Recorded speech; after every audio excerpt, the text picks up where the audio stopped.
और मैं समझता हूँ कि ऑटिज़म जो है वो एक स्टिग्मा नहीं है, ऑटिज़म एक रियलिटी है, उसे एक्सेप्ट करने चाहिए। लेकिन हम आपसे रिक्वेस्ट ये करते हैं कि ऑटिज़म हो गई है, उसको एक चैलेंज लेकर एक्सेप्ट करें कि बच्चा अगर नॉर्मल होता उसके डिफरेंट चैलेंजेस थे, अब बच्चा ऑटिस्टिक है तो उसके डिफरेंट चैलेंजेस हैं, और मैं ये समझता हूँ उसके लिए आप ही एक दुनिया है।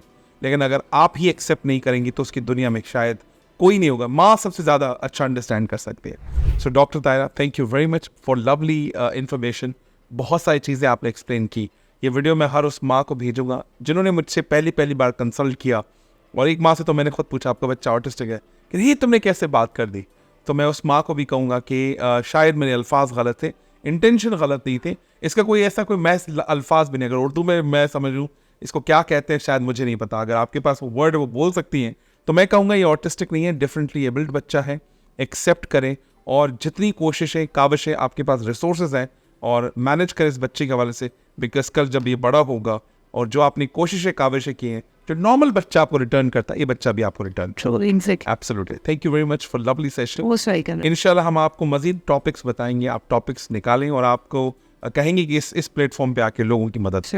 Thank you very much, God bless you doctor.